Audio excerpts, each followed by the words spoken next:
Hi, third graders. It's Miss Harding.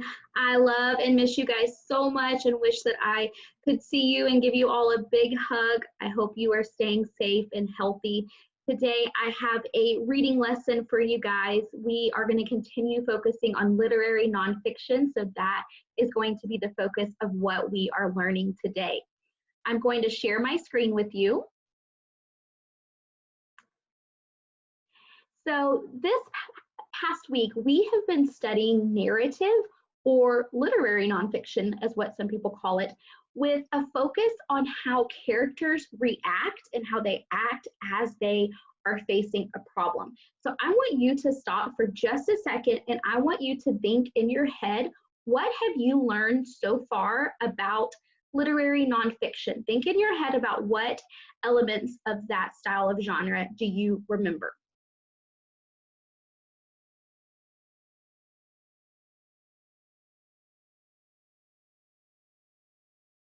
Good job. I hope you were able to think for a second. So today, third grade readers, we're going to talk about the problem or the conflict in the story. And one way to find the problem in the story is to think through some of the story elements that we have learned. So let me show you some of those story elements that we have learned. We have learned when we read a story that there's a character, there's a setting, and there's something called the story mountain where the problem starts, it gets really, really bad, and it reaches a climax, which is the turning point, and then it comes back down the story mountain and the problem is solved.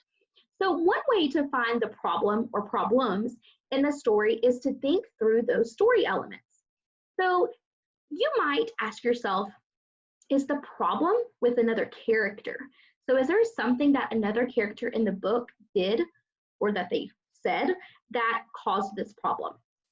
Another thing that you could think through is the setting causing the problem? Is there something about the setting in that story that has caused a certain problem?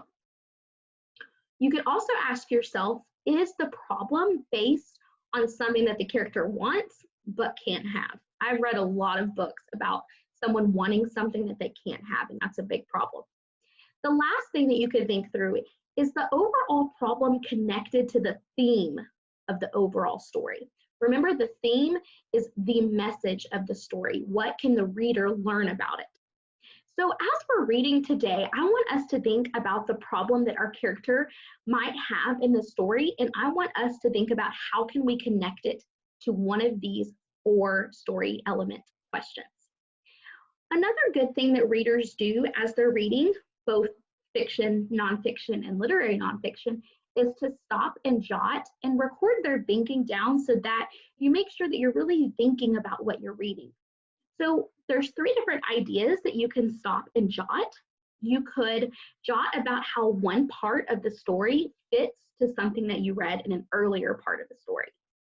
You could also stop and jot where you think you are in the plot. So maybe you think, uh-oh, the problem has just started. I'm now on this part of my story mountain.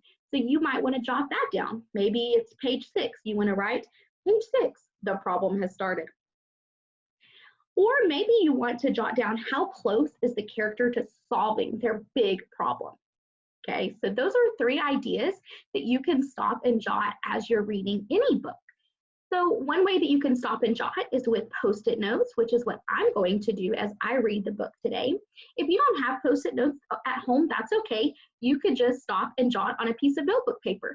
Maybe put the page number that it refers to so that you'll remember when you go back to it later. So let's take a look at the book that we're going to read today.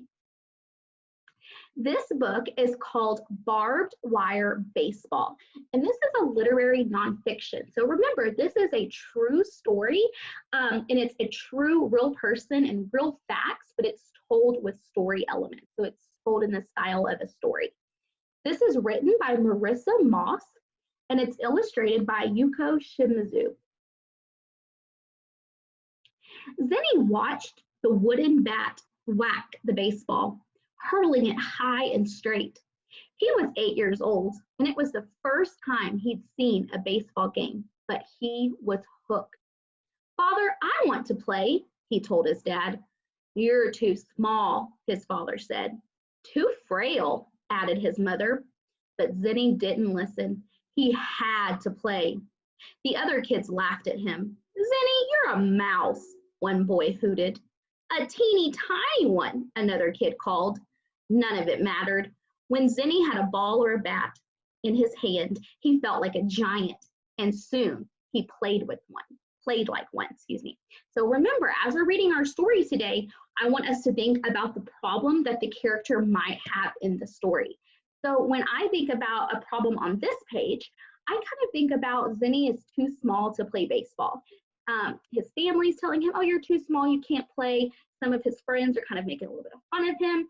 So he's too small to play baseball. That kind of sounds like maybe a little bit of a problem. So remember, I'm going to ask myself one of those 4 questions. Is this problem with another character in this book? Is the setting causing the problem? I don't really think the setting is the problem. The baseball field hasn't really been a struggle or a problem for him, so that wouldn't make sense. Is the problem based on something the character wants but can't have? He wants to play baseball, but he can't because he's too small. That makes sense. Let me check the last one. Is the overall problem connected to the overall theme of the story? Well, I don't really know the theme of the story just yet because we are only on page 1, so I'm not sure yet. I think this problem is really based on something the character wants, but he can't have. I'm going to keep reading now. Many springs had passed since that first game, years of playing in the chill of winter and the sweet summer. Zenny got taller and stronger and better at baseball. Why are you wasting time with a silly game? His mother asked. You should study and become a doctor, his father said, or a lawyer. But Zenny knew exactly what he wanted to do, and when he grew up, he coached, managed, and played baseball in the Fresno Nezi League and the Fresno Twilight League.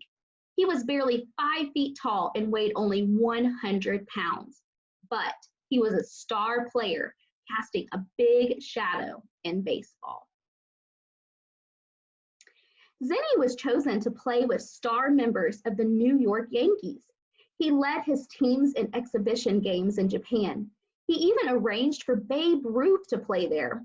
But that world collapsed for him when the Japanese attacked Pearl Harbor in 1941.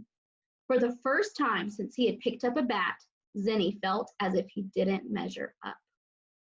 The United States was at war with Japan, and 120,000 Americans of Japanese descent who lived on the West Coast were forced into 10 internment camps, most in the desert. The government considered these Japanese Americans to be possible spies and, without evidence or trials, locked them up, men, women, and children. American citizens all were treated like prisoners of war, housed in barracks and pinned in with barbed wire. Wow, I definitely want to stop and jot right here because I'm seeing a problem starting. So as I was reading, the problem that I was picturing in my mind is that a war has started. That's obviously a very big problem. And Zenny and his family are forced to go into interment camps. That's a big deal. He's having to leave the comfort of his home and go into these camps that probably he doesn't want to go to. So that's definitely a problem. So I'm going to think, is the problem with another character? Well, because the Japanese attacked Pearl Harbor, that started all of this. So it kind of is with another character. Is the setting causing the problem? No, not really. Is the problem based on something the character wants but can't have? Well, I'm sure he wants to stay at home and not have to go to these camps. So maybe. Is the overall problem connected to the overall theme of the story? I bet this part is kind of where the theme is going to start. I'm kind of making some predictions in my head. I bet that this problem is with another character because it starts with these group of people who start the war. And I also think that it's starting to connect to the overall theme of the story that I'm starting to think about in my head. I also kind of want to stop and jot right now. I'm kind of thinking in my head that this is the start of his big problem. A war has started. Him and his family are having to leave and to move. I don't know a lot about these camps yet, but I bet they're not the best place to live. So I think this is the start of the big problem. So in that story mountain, I think we're about right here. So I wanted to stop and jot that down on a sticky note. Zinni, his wife, and their 2 teenage sons were sent to a camp in Gila River, Arizona. Outside, the camp was bleak and gray and dusty. Inside, the barracks were stark with crowded rows of cots and not much else.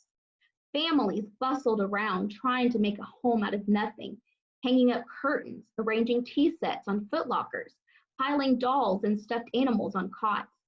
Zinni stood staring at the dry earth, which was broken up every now and then by a few scrubby bits of green, and all the brown and gray with a dull coppery sky overhead.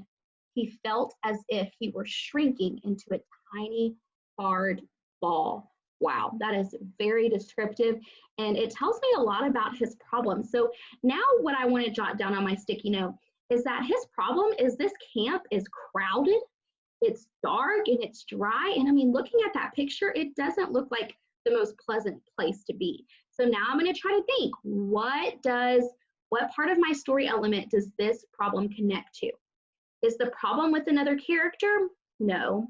Is the setting causing the problem? I think so, because there were lots of words in this. The camp was bleak and gray. It was dusty, stark with crowded rows of cots. Cots are like beds, so I wouldn't want to be crowded in that room.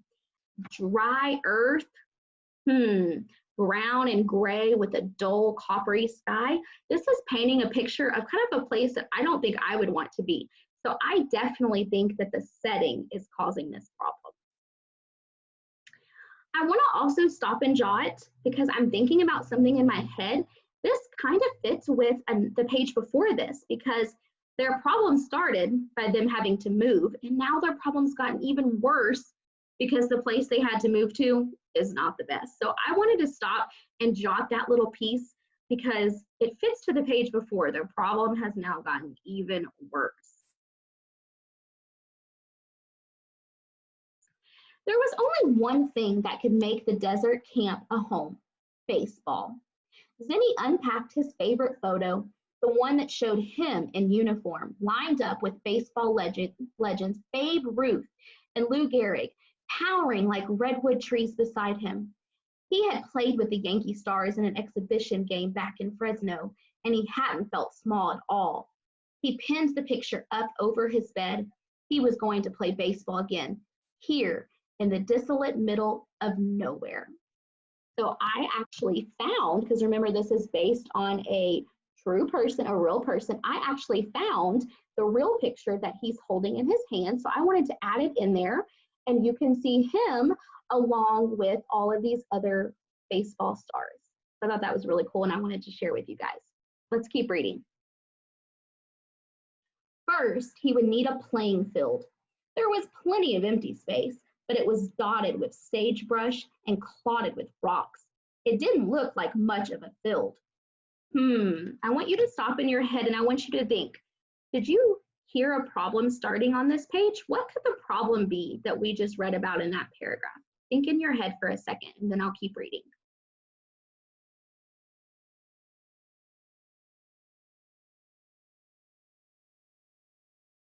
Zinni started by chopping down the plants and digging up the rocks, spending long hours in the blazing sun. "What are you doing, Dad?" his son Howard asked. "Can't play baseball without a field," Zinni grunted. "We're going to play baseball?" Howard grinned and started picking up rocks too. Soon Howard's brother Harvey joined them. Then other boys and men drifted to where Zinni and his sons were bent over in the glaring heat. By the end of the day, dozens of people were working on the field, not planting a crop, but unplanting, making the ground a smooth surface. So let's see if the problem that you thought of is the same as what I jotted down. So I jotted down that the problem on this page is the field was covered in brush and rocks, and that would make it really hard to play baseball on. So let's think about those 4 questions again. Is this problem with another character? Is another character causing that problem? No. Is the setting causing the problem? Remember, the setting is where it is. I definitely think so because this field is full of brush and rocks. So I definitely think so. Is the problem based on something the character wants but can't have? No. Is the overall problem connected to the overall theme of the story? I don't think so. So I think that the setting is causing this problem. I hope that you were able to find that also. And here is some of the proof that I found. It said it was dotted with sagebrush and clotted with rocks. So that's kind of the proof that I have for it was connecting to the setting. Once the brush and the biggest rocks had been cleared, Howard and Harvey were ready to set up the bases. Looks good, Howard said. We're almost set. Zinni shook his head. Nowhere close. We're making a real ballpark and we'll do it right. He walked over to the camp commander's office. 10 minutes later, he emerged into the bright sun, smiling. We've got it, he clapped his hands. What? Asked Howard. What have we got? A bulldozer to level the field, Zinni replied. The commander said we can borrow the camps. As Zinni drove the bulldozer, crowds gathered to watch. What's he doing? An old woman asked her grandson. He's making a baseball field, the young man answered. A baseball field? Whatever for? She asked. Her son smiled. So we can play. So I didn't sense a problem on that page, but I think this is a really good time for me to stop and jot. So I'm going to jot about where I think we are in the plot. I don't think that we're still down here on our story mountain anymore. I think that this is kind of the turning point. I think things are starting to get better. The chief commander let him borrow his bulldozer, which is very nice of him. They're starting to put together this baseball field and people are coming together and starting to get excited about it. So I just wanted to jot down the answer to that second jot question. What part of the story is this? I think this is the turning point. I think things are starting to get better. Once the ground had been smothered, Harvey brought out his bat and ball. Now we can play, right? He asked. Zinni shook his head. He still wasn't satisfied. The wind kicked up so much dust from the dry soil that the players would be eating dirt. That sounds like it would be a problem. We have to do this right. He looked around the camp, hoping to find something to solve the dust problem. Then he got an idea. He diverted an irrigation line to the field and flooded it with water. Once the heat had dried the ground, the dirt was baked into clay, a clean, hard surface without all the dust. Now, Dad? Asked Howard, tossing a ball between his hands. It looks great. Almost, Zinni answered, but we're not there yet. So I definitely heard kind of a smaller problem, not a huge problem, but I heard a problem as I was reading that page. The wind kept kicking up dust from the dry soil, and that would not be easy for the players to play in because the dust would be getting in their eyes and they couldn't see where the ball was. So once again, I think that this setting is causing the problem. Remember, this camp that they're on is not the best place to be. So I think that's why the setting is causing a lot of these problems in the story. Remember, it said it had so much dust from the dry soil. So that's that proof that we had. The irrigation line gave Zinni another idea. He laid pipe from the laundry room to the field and planted grass in the infield and quick-growing castor beans along the edges of the outfield. The pipe fed water to the plants, and soon the clay and grass took on the shape of a baseball field with a castor bean fence. Zinni smiled. Now it was beginning to look real. All right, I think I'm going to stop and jot on this page also. I'm going to choose to answer how close is the character to solving their big problem. I heard as I was reading, Zinni smiled and he said it was beginning to look real. So I think that Zinni's problem of having a boring, dry place to live is starting to get solved. He's very close to finishing and the solution to this problem I think is coming soon. So that is the jot that I wanted to stop and jot down for this page. Come on, Dad, Howard urged. Can't we at least mark the bases now? Go ahead, Zinni agreed, but we're not done yet. Howard used flour to chalk the foul lines, and his mom sewed the bases from rice sacks. It's perfect, Harvey said. What about the spectators, the fans? Zinni asked. Where will they go? Both boys shrugged. Can't they just stand around? Howard asked. Or we could build rows of bleachers, Zinni said, like on a real baseball field. That night, Zinni and his sons snuck out of their barracks. They were not allowed outside after dark. Zinni felt like a boy again, tiptoeing out of the house with his bat and glove so his parents wouldn't see him. A guard's light swept across the yard, and Zinni motioned to the boys to flatten themselves against the barracks. They waited for the beam to pass, then crept on. They didn't know that the guard had seen them, but the commander had told him to let them go, so long as they didn't escape. The commander was curious to see what Zinni wanted now. The three of them scrounged wood from the fence surrounding the camp. They removed every other post, careful not to damage the fencing. Then they took wood from the camp lumber yard. That gave them enough material to build a backstop and 5 rows of bleachers behind it. The next day, they set to work again, this time sawing wood and nailing boards. When Howard finished hammering the last row of seats, he wiped the sweat from his forehead and gaped at what they had made. There, in the middle of the desert, on the edge of an intermittent camp, was an official-looking baseball field. The rest of the place slumped, dreary and sad, but the baseball field glowed green with hope. Now, Dad? Harvey asked. Almost, Zinni smiled. We have the field. Now we need the equipment. He passed a hat among the families, collecting money for gear. In an hour, he had enough to send for bats, balls, mitts, and hats from Home and Sporty Goods back home in Fresno. Several women sewed uniforms out of potato sacks. When the box of equipment arrived, Zinni let Howard open it. Now, Howard, he said, now we can play ball. I think this is a really good time to stop and jot. So I want to answer the question, how does this part of the story fit with what's happened in another part of the story? So I'm noticing that Harvey keeps asking, now, Dad? And Zinni always replies with almost. So this lets me know that Harvey, and probably his brother too, are very anxious about this field being finished.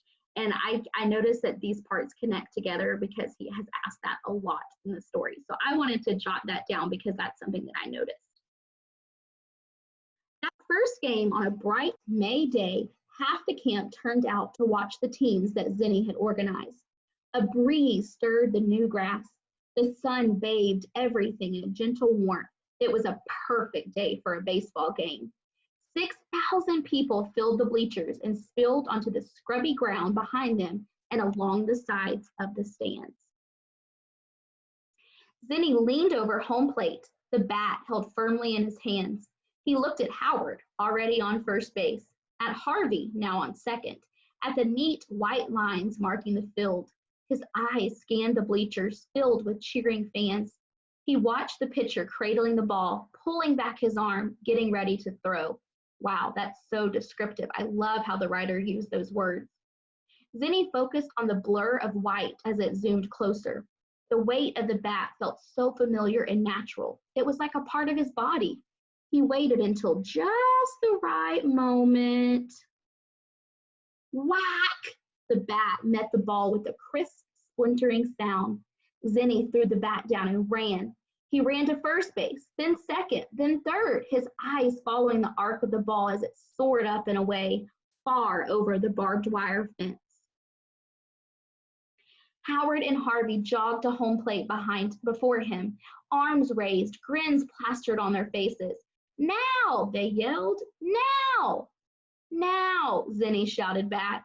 He knew he was still behind a barbed wire fence, but he felt completely free, as airy and light as the ball he had sent flying. Wow, that's a good part of that story. So I want to jot, how close is the character to solving their big problem? So I think that Zinni's problem of having a boring, dry place to live is solved. Even though he's still living in the camps, he finally feels free and happy. So I think that we are now at the bottom of our story mountain, and his solution to that part of the story is now solved. I also, like we just said, think that we are at the following action, the solution part of our story mountain. Right now, there was nothing else he wanted to do, just this, right now, right here. It didn't matter whether his team won or lost. Like the powerful champion he was, he felt he could touch the sky if he wanted. Now, he roared as he crossed home plate. He felt 10 feet tall playing the game he loved so much. Nothing would ever make him feel small again. Wow, isn't that an awesome book? I love it. I think it has such a good message that we're going to talk about in just a second. So after you guys are going to read your literary nonfiction books this week, you're going to use this graphic organizer to think about what was your problem in the story that you just read and what does it connect to. So the book that we just read was Barbed Wire Baseball, written by Marissa Moss. So I went ahead and filled in that. What I'm going to do now is I'm going to take all those sticky notes that I put in my book and I'm going to put them in the middle of my chart. So if you have sticky notes at home, this would be a good time for you to take those sticky notes off of your page and put them on the problem part of your graphic organizer right here in the middle. If you didn't have sticky notes and you just did it on notebook paper, just make sure you have that out beside you ready to look at for your notes. So I'm going to take all those sticky notes that I wrote. The first one was Zenny was too small to play baseball. Then a war started and him and his family were forced to move to those camps. The camp was dark, crowded, dry, not very welcoming. Another problem was the field was covered in brush and rocks and it was really hard to play baseball on. And then the last problem we had jotted down was that the wind kept kicking up dust from the dry soil. So I took all of those Post-it notes that I jotted down and stuck inside my book throughout as we were reading. I took those and put those on the middle of my, my graphic organizer right now. So now I need to look at these problems and these sticky notes. And now I want to think about the whole book. So not just part of my book, but the whole entire book, and think about what are the most important problems. So when I look at that first problem, Zenny being too small to play baseball, that was only on the first part of the book. Remember, he grew up to play baseball with Babe Ruth. He grew up to coach and be agent. So I think that was only at the very beginning of the story. So I don't think that would be a good problem for the whole entire book. So I'm going to take that sticky note and I'm going to put it to the side. I don't think I need that one anymore. You can do the same with a problem that you think maybe doesn't tell about the whole story. You can do that also. I'm going to look at my next two. I actually think that those two problems go together. The war started and him and his family were forced to go to these camps that were not very welcoming. So those two problems, I can actually take those two Post-it notes and combine them together to form this sentence. Zenny and his family are forced to move to an interment camp that is crowded, dark, and has no happiness. So I took those two sticky notes and I wrote them into one sentence. And now I'm going to take those two sticky notes off. Kind of like the last two, I think these two sticky notes, I think I could actually combine them together. So the field was covered in brush and rocks, and it also had a lot of dry soil, which made dust kick up. So I can kind of combine those two sentences. And I'm going to say, with the help of friends and family, Zenny tries to create a baseball field to bring happiness to the camps. But it isn't an easy task to create the fields. So that's kind of the second part that was a problem in his story. Now that I've combined those two Post-it notes, I'm going to take those off of my graphic organizer also. So what I did was I took all of those sticky notes that I stopped and jotted while I was reading, and I was able to find the two main problems in this story. The first one was a war was started and they were forced to move to a camp. And then the second one was just he had some troubles building that field for him and his friends to play on. Now that I have the title and my problem, I'm going to move on to my third column that says, what do these problems connect to? How do they connect to characters, the settings, and then to the theme? So let's start with character. This one was kind of different because the character wasn't necessarily one person that caused the problem. It was a group of people who attacked Pearl Harbor. So I said that The Pearl Harbor being bombed caused the United States to send Japanese Americans to internment camps. So I think that the character really was a group of people. It wasn't just one person. So that one's kind of a little different. But I think that definitely connects to the problem, because if that wouldn't have happened, if the attack on Pearl Harbor never happened, then this wouldn't have happened. So that definitely connects to the problem in a big way. We talked earlier about how the setting played a really big part in a lot of the problems that Zinni faced throughout this book. We talked about the setting quite a bit, so it was pretty important. So how does the setting connect to the problem? Well, what I thought was the harsh conditions of the camps made life miserable. The camps were dark, crowded, dry, and just wasn't a pleasant place to be. So that's definitely how the setting connects to the problem.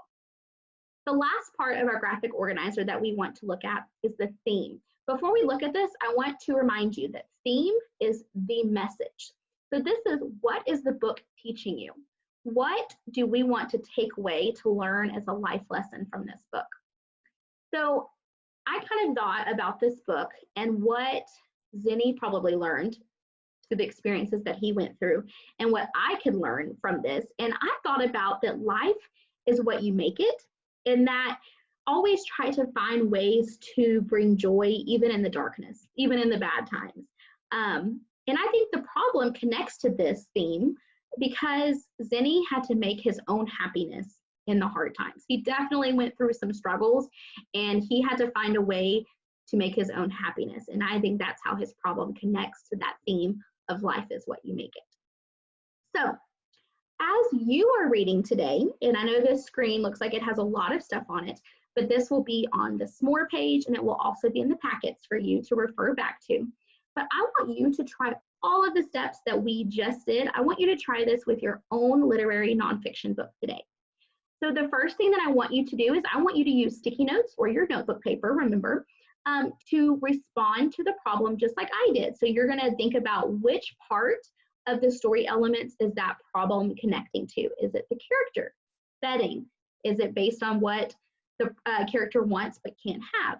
Or does it connect to the theme?